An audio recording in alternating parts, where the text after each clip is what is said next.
Yo, good day and welcome to another episode of Road FS Detail Memoirs. And today it's all about getting into the trenches. My name's Jody. And I'm Puzey, as you know. And today we have somebody you all recognize, Billy Baugus on. How you doing today, Billy? Good, brother. How are you? We're doing good, man. We're doing awesome. So, and I love today's topic. We've had a great conversation for the last 30 minutes, just us kind of pre-show.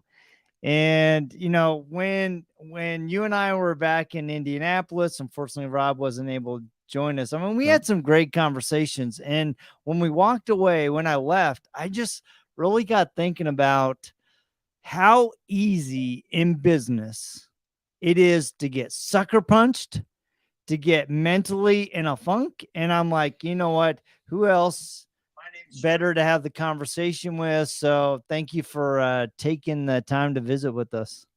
Oh, it's my honor and pleasure, guys. It's always good to sit down with you guys and talk business and life. Yeah. So let's.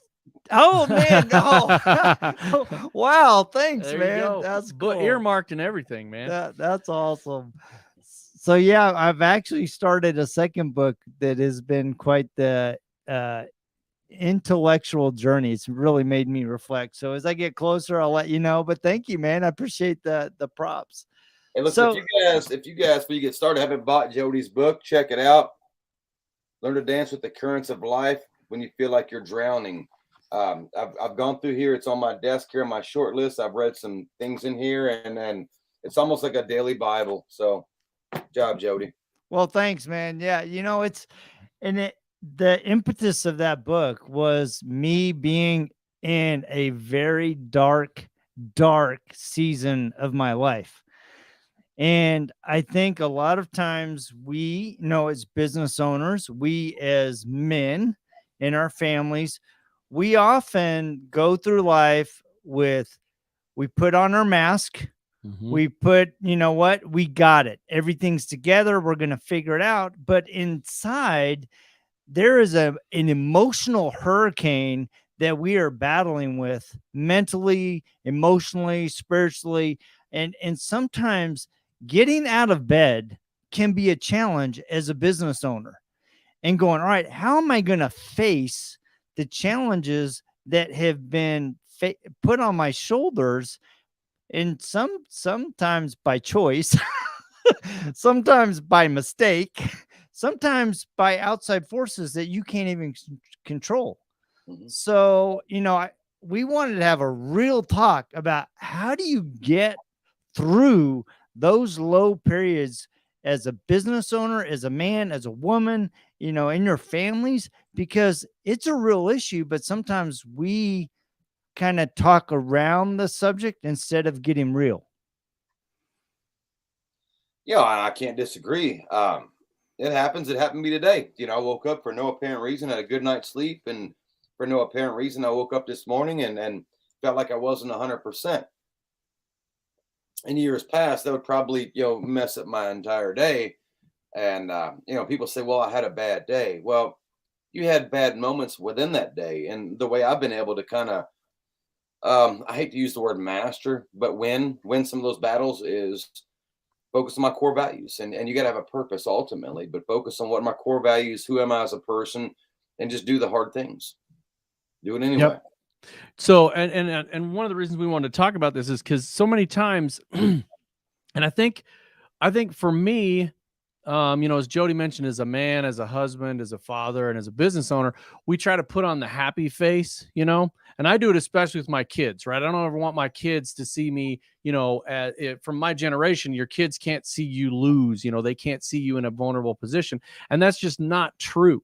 I mean, it helps you get through it. And I was talking to Billy earlier about something where there's a term out there, and I just started looking at it, called toxic positivity. And that's that kind of bullshit facade that you put on when, you know, oh, everything's great. It's not always great. And I'm going to, you know, we're going to get right into it. I'll get real with you guys. In the last 2 weeks, we got shit on, and I'm not kidding, shit on everybody out there. We had a bank that had a major issue, and over $130,000 got sucked out of my account the day before payday. and it was all for bills and payday and everything. And all of a sudden it's gone. And you want to talk about, there was no fake positivity. I was telling Billy earlier, I didn't sleep for 4 days. I just sat there and wring my hands. And there's good ways to deal with it and bad ways to deal with it. Jody has a tendency to be more on the positive side, and it's really good to have that sounding board. Because when it happened, I go into, everything's falling. Let's just say Jody's the angel on one shoulder, as Daryl Lyons put it, and I'm the devil on the other one. And bring out the bat, baby. Bring out the bat. In this situation, the bank got the bat. They did not get the angel. So they probably would have got the bat on my end too. So the good part about this is that I've got that sounding board. Right. So in your life, Billy, who do you have that you fall back on when you're having those bad days? My wife, obviously, and she's not here because she has her job, right? So she's not always here or, able for me to talk to. But I have people in the industry that I feel like have to guide me and bring me back to center balance. And I have a small circle of people I can count on one hand that I rely on that can give me good sound advice, and not so much even business advice, just advice on being a man, how to process things and how to get through the situation. Because now your situation is quite extreme. When you're people are depending on you and you got to pay the bills and keep things going. Very easy to just go nuclear, I guess you could say. But for us, and Marcus Parsley is a very, very good friend of mine. We talk almost every day. He's one of those people, and I tell him things, and people don't get to see the underbelly, the underside of things. But so I have a select few people that I do talk to, and I also want to emphasize that the people that I talk to are not yes men. They're not going to sit there and tell me, well, Billy, you're right, and that person was wrong. The people that I have, the people I have are going to hold me accountable. Mm-hmm. Wrong. I just up the hiccups. So I think it's important to have a group of people with you. Oh, here we go. Yeah. They're going to hear you out at the same time, give you the sound advice going forward. But, I don't know if I should mention names or what, but whether it's in your family, you have to have people that give you that balance, that will say, hey, you're wrong, but they're still in your corner, even if you're in the wrong or you're in the right. Yeah. When I'm in the right, they're not going to pile on if something's going on. Let's say, for instance, on social media, my friends are not going to go out there and defend me in the public eye and say, oh, you guys are all wrong. Billy's right. They're not going to do it, even if I am right. And I think that's what's important. Is so for me, when this happened, I mean, literally, I have a tendency to, I have a tendency to flame up, right? There's this, I can't think of the movie. There's this Disney movie where all the characters are emotions, and there's this one character, anger. And every time somebody looks at him wrong, it just literally flames just shoot his head. I got one of those at my house. My kids gave it to me because they know that as soon as that, when the shit hits the fan, I'm going to flame up. Wow. Right. And it was drastic in here 2 weeks ago. It was a shit show. That Friday was and crazy.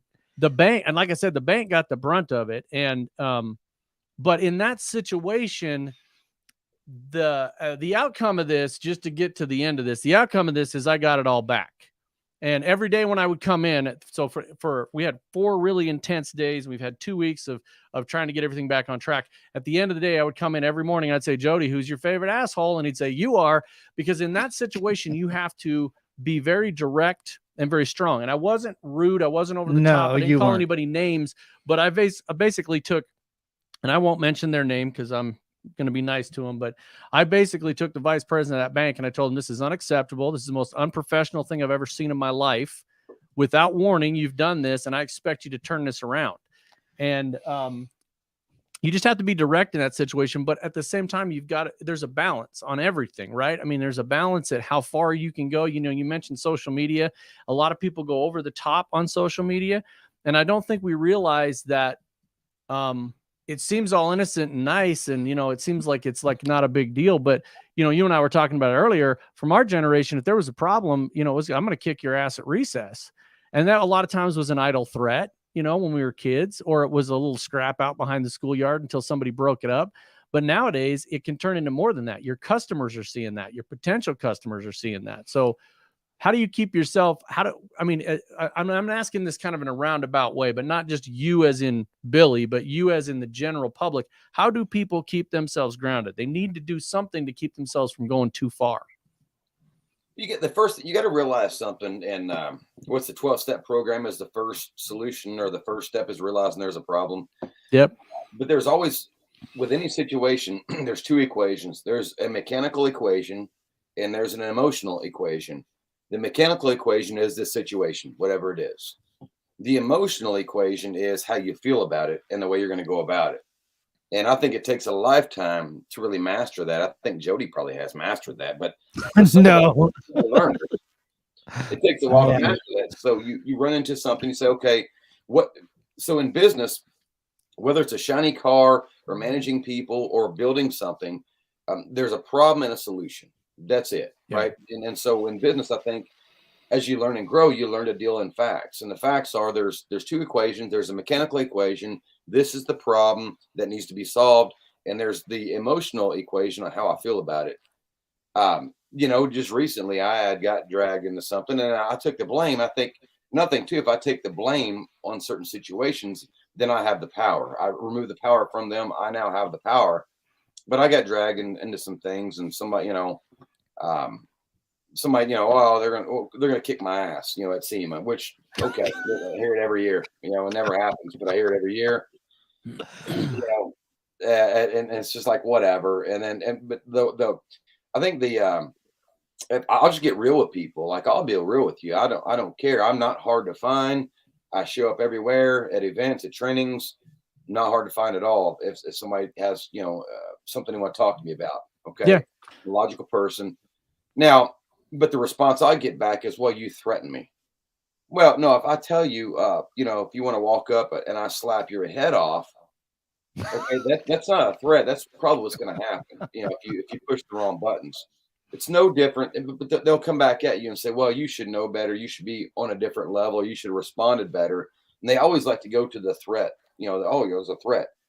Now, I'm sure Rod and Jody, you guys would agree if we were all hanging out somewhere and I say, well, over there's Mike Tyson, and I walk up and I slap Mike Tyson. Odds are pretty good that I'm going to get pounded in the ground. Okay. Yep. Somebody's going to say, well, Billy, you had the courage to go out there and slap Mike Tyson. But there's going to be a group of people that say, well, Mike, you're a professional boxer. You're well known and seen in the public eye. You should have had more reserve than to strike back. So to bring all this back full circle, I think understand the mechanical and the emotional aspects of all this and just trying to get better at every day and understanding when other people say things or do things, maybe they don't have the worst intent. Maybe it was just a bad moment. I think it is for all. Yeah. I think that's an important thing, right? There are moments in business. There are moments in your personal life, right? And the key is recognizing how you're going to respond to that moment. I mean, Rod came in on that Friday and goes, Jody, I need to vent, right? And in this office, it is a safe space. You can unload, you can express everything that's on your heart. And once you get it out, you then have to go, all right, now that that's off your chest, even though it's still simmering in the back of your head and in your heart, what are we going to do to solve the problem, right? Yep. And if you get stuck in that whiny, gripey, mad mode, you're never getting to the how do I move forward, right? And it's really important that as you pointed out, there's an emotional side and a mechanical side. It's okay to embrace the emotional side, but it's not okay to get stuck there. Yep.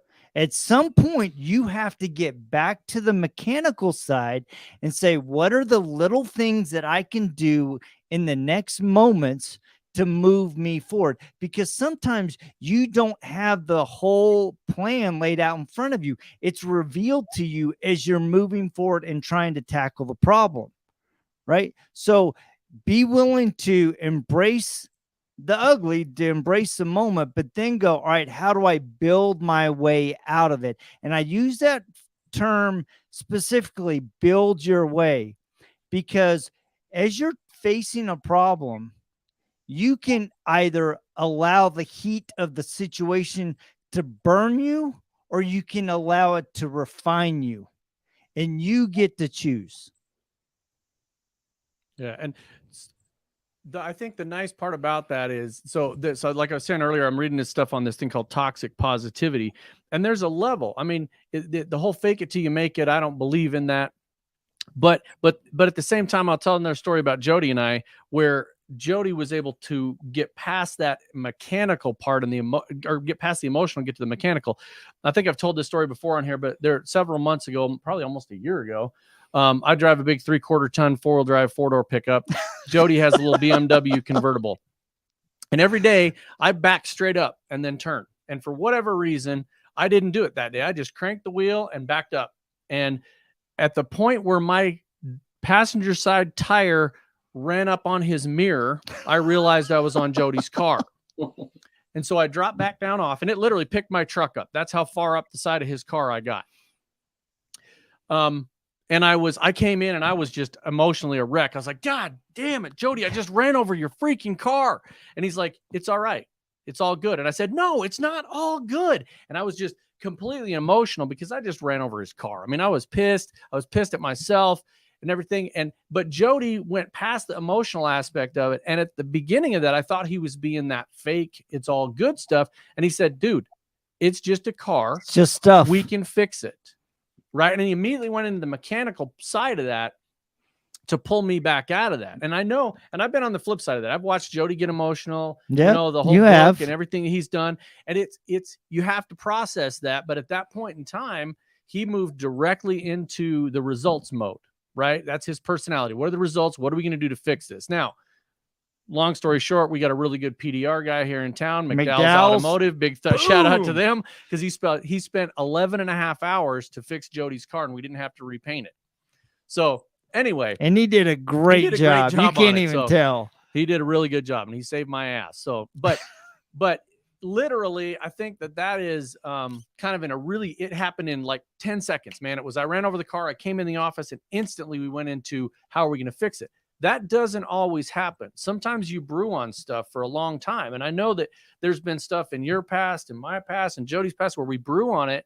And eventually you have to find out whatever it is, whether it's sitting and having a glass of whiskey and a cigar, whether it's sitting alone in a room, whether it's having somebody talk to you, but something's got to pull you out of that emotional part and get you just into the mechanics of it.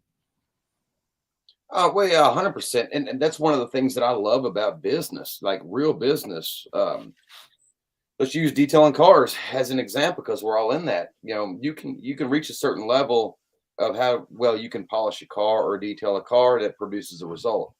But the business of business itself never ends. It never ends. You never know it all. And everything's a continual learning process. And the great thing about failing or losing is you just get better. And when things don't go your way, and I have learned this too, when things don't go my way, I have to get better at that, because the next time things don't go my way, now I have experience on how to produce a positive result, whatever that result might be, whatever the problem might be. Yeah. Nice, Ian. Nice. Way to stir the pot. I love that, man. I'm super angry and going to fight you at SEMA. Come on, Ian. Come in there. That's awesome. I love it. That's hilarious. I love it. Oh, and I think that's really key, though, Billy, is, you know, in business, you know, you learn from it. There's already stuff that in the last 2 weeks, good morning, Mr. Lyons, we've already learned a lesson from that. So to take a long story short on our whole financial thing that happened, got almost all the money back. And what I did is I transferred most of that money into an account so that now I control it. Because it was instant. It was like, oh no, these guys ain't ever controlling me again. So we took that on as a personal thing in our business and made a business decision about which direction to go. And I think that's the key, is how do we learn from these? And people can have really tragic things that happen in their lives. You know, you got friends and relatives that die. You've got people that make really bad decisions. You know, we've known some people that we actually personally know, you know, Billy and you and I and Jody, that that have been through a lot of adversity in their life. They've had drug addiction, they've been incarcerated, they've done some things in their life. Every single one of those people have learned from that, and they've incorporated that lesson into their business life. And I've learned from them too. Yeah. He taught me things. Yeah, absolutely. And I think that's a really important thing about that, is learning from somebody else how they took on that adversity and how they deal with it. When you learn, that somebody's got through that, and it's not kind of a, well, I don't have it that bad. It's more of a, there was a thing they dealt with and it was really up here. It was a high level adversity, and I've got something down here that's adversity. It's not the same, but I can take the same lesson, Well, I think that's an important thing, right? Everybody wants to put on the image that they're successful, in which, there's a certain level of that is important, right? You need to go, you know what? I have my stuff together. I'm working towards things. But I also think that having an environment, a podcast like this, or having somebody that you can be real with and say, you know what, this is where I struggled in my business. This is where I struggled in my personal life. And it's amazing because when you are open and you are authentic with both your failures and your success, you can be the blueprint for somebody else's success. Right. And so being able to have these conversations is important because people are looking at you. They're watching you. They're trying to learn from you. Right. And I think a lot of times we're out of pride or out of whatever, we try to hold those lessons to ourselves instead of going, all right, how am I going to be a blessing to others and help people move forward based on my experiences and my struggles? It's something I thought about the other day was screenshots. Like, people will screenshot things and share it around. They always screenshot negativity. They never screenshot the highlights of your life or the things that you did. They always screenshot the negativity. And whatever level you're on, if you're in the public eye or you want to be, I can just speak for myself, I want to be accessible to people. I like to think that we, run our company in a manner that tries to help people become a better version of themselves, run a more successful business, and then also allow them the family time to bring that whole balance around. I try to be a part of that. Yeah. Now, does that mean that I'm the best example of all those things all the time? It doesn't. But I think if you see, and I've said this for a while, find somebody that you like or that resonates with you and see through their flaws too, and see the value in things. If you're always looking for the negative aspects, that's what you're going to see.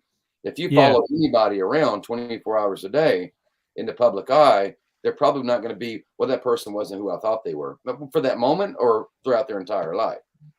Yeah. And I think I think probably one of the bigger problems is we put people on a pedestal, right?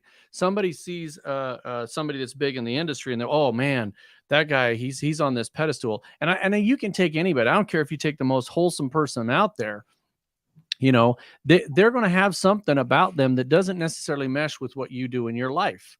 And vice versa, me too. People would look at my life. There's things that I do, I'm sure that wouldn't be, people wouldn't look at it as successful. A lot of it is, like Jody said, it's exposing your flaws and being okay with those failures. I mean, you got chemicals, right? You got products.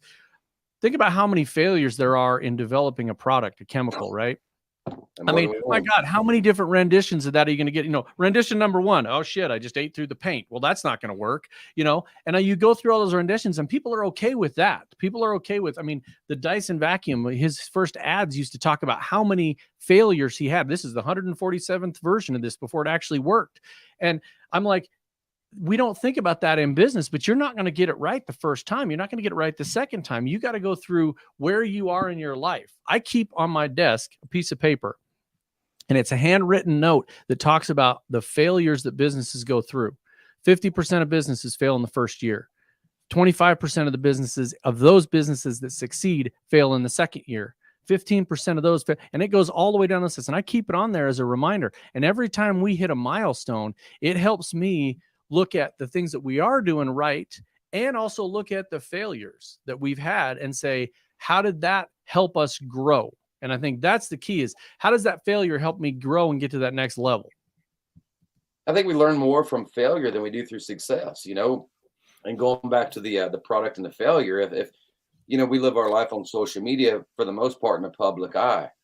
When we're developing products and chemicals, that's in private, right? It's not in the eye of the public. So if Yeah. people see all the times we failed or how many variants of something we've had, you would be like, man, this company really doesn't know what they're doing.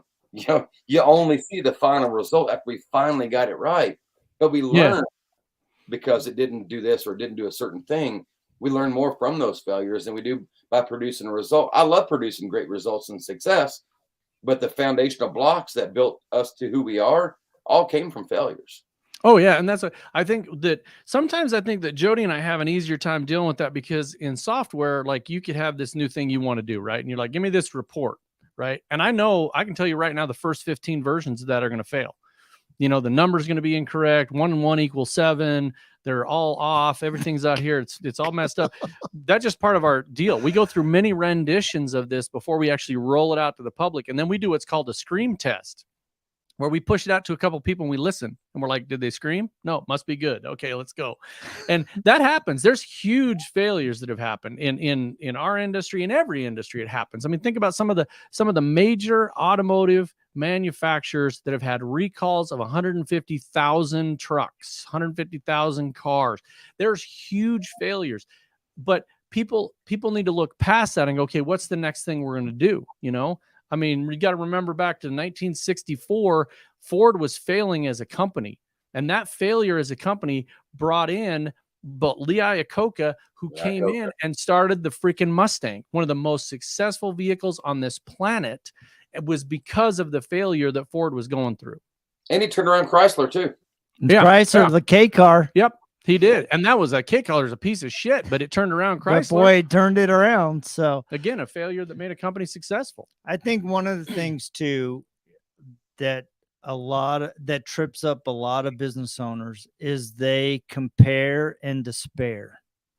They look at other businesses and they go, oh, well, they're here. They've gotten this much success, and they're comparing their chapter 2 to your chapter 12 and not embracing the fact that they have to go through all of the processes, all of the pain, all of the learning, all of the experimentation, all of the success of building their business. And it comes over time. And one of the biggest challenges as a business owner is being patient with time. Yeah. And another one I think is you mentioned when you get down in there and it sucks. So there's a couple of different things. One of them, I love, Keith Duplessis has a beautiful quote. It's embrace the suck. And it's a military statement, but you know it's going to suck. The other one I love is sometimes you got to eat a shit sandwich. And when my wife says this to my kids all the time, it's going to be a shit sandwich. You're going to eat it, but you got to learn the best way to eat it. And you just eat the shit sandwich, you embrace the suck, and you move on, because there's times it's going to be rough and you get through it. Anybody that's been married knows this. There's going to be times. Business owners, you know this. And there's going to be failures. But I think the problem is on social media, like you mentioned, we tend to come down on people because they've either failed or they did something in the past. And people beat the hell out of somebody because they had a problem in the past. And I'm like, I can guarantee you that person learned from that. Right. I mean, Jody was at Chris West's place, a couple weeks ago, and I can guarantee you Chris West has some major failures the first time he rolled out Solution Finish. And you can look at yourself and go, I can either learn from that or I can swim around in that shit forever and realize that, oh, I'm such a bad person. Don't do that. Everybody's going to pile on. But I think that piling on is a insecurity in themselves. And I'll call people out, not by name, because I'm not a dick, but people do that. They see somebody that's hurting. They see somebody that's got a failure, a potential failure, and they come, look at him, look at him. And that's trying to make themselves feel better. You need to look in the mirror. Why are you doing that to people, right? Why are you picking on people for either a failure or a success? Leave them alone, man. Do your own thing. Stay in your own lane. Yeah. If you compared, you look at one thing, it's one dimensional. I didn't like somebody did this, or they're weak, or, they're failing here. But if you look at the overall projection of their life, they probably won in a lot of other areas that you're not even aware of.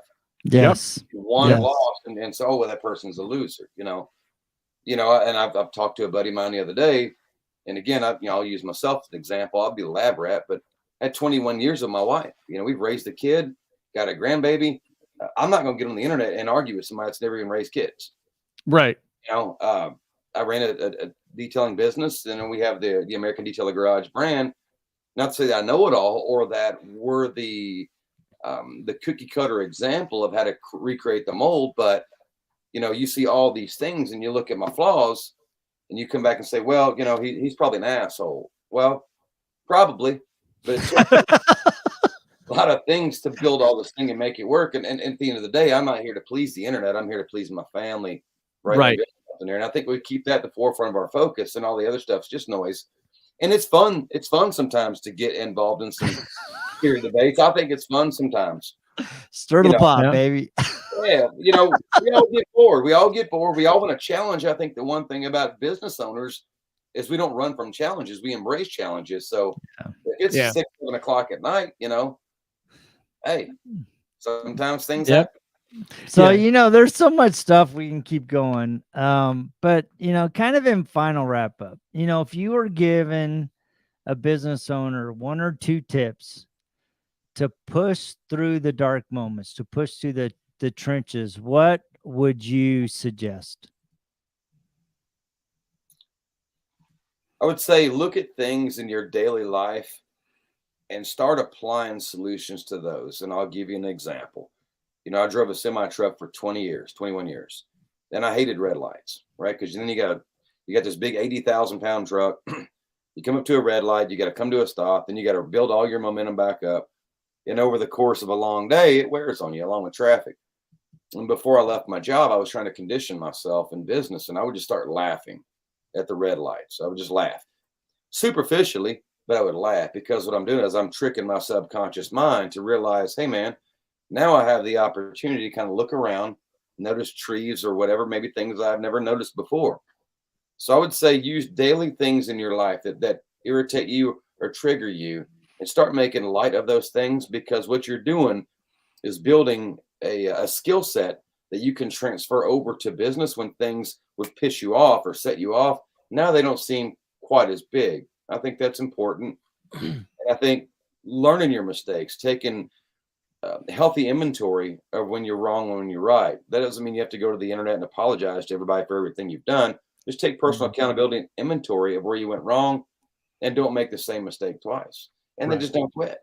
We talk about the mechanical equation and the emotional equation. Before social media, most everything was mechanical. This work didn't work, this work didn't work, and your emotion was tied up in here. When you put this in front of somebody, all of a sudden everybody else's opinions come into the role. Right now, your emotional part is much bigger than the mechanical part. When we were kids, we were scared of the boogeyman. It's because we heard all these crazy things and scary things about the boogeyman. Well, your boogeyman is only as big as you make him up here, right? The facts and the mechanical part of solving the problem is still there, whether it's small or big. Yep. And I think that's really important. The other one is that, people today, in today's society on the social media, it's really hard not to show people what you're doing, and somebody's going to copy it. Right. And you can't let that get under your skin. One of the best things I ever heard was, don't give somebody the permission to piss you off. You have to give them permission to do that. And if you just don't give them that permission, if you just take it all in stride and know somebody's going to do that, somebody's going to come and say something, man. They're going to try to do something to you. And there you go. There's a good book, The War of Art by Pressfield. War of Art. I read that. It's a good book. Ian's the one that turned me onto that. Well, let me say this too. I want to add this too, Rod. Is so I'll be 45 years old next week. All right. When I was growing up, we didn't really have social media. So you didn't have Google, you didn't have the internet. So if I saw a movie, I didn't know anything about the actor. They were that right there on the screen. Nowadays, with social media and the 24-hour news cycle, whether your news cycle on TV or social media, the people that you hold in perhaps high regard, they're in the spotlight from the time they get up to the time they go to bed. So you see everything. And then you form a judgment based upon what you see when you have more exposure now than anybody's ever had in the history of human, mankind. Yeah. No, it's good, man. Yep. Well, we want to thank you for taking the time to have this conversation. I mean, I think it's needed, right? A lot of business owners, they don't know how to, they struggle with pushing through the dark moments. We all do, right? And trying to figure out the secret formula, which a lot of times the secret formula is being authentic with yourself, making the necessary adjustments, and pushing through. Right. Just pushing through the dark moments, because a lot of times I believe that pushing through the trenches is what's making you strong enough to climb the mountain that's ahead of you. And you'll then be able to reap the benefit of the peak of that mountain once you get there. So we want to thank you so much for joining us, guys. Please. Oh, thanks, man. There's my book, Learn to Dance with the Currents of Life When You Feel Like You're Drowning. And check out Billy Baugus, AmericanDetailerGarage.com. Trenches, #trenches. He's everywhere. And we just appreciate you, man. And Ian, if we're going to fight at SEMA, I want you in nothing but a Speedo, brother, because that's what I'm wearing. Oh, it's gonna be a mud wrestling. If you can beat smackdown. a guy in a Speedo, you're a bigger man than me. So, oh, the imagery of that is just too much for me, baby. Oh, hey, I want my trenches Speedo. That's what it is. It says trenches on it. Hey, as long as it says trenches on there, it's cool for guys to wear. Guys wear capri pants all the time these days. All right, guys, we'll see you next week. Same time, same bat channel. See Thank ya. you all. See you later.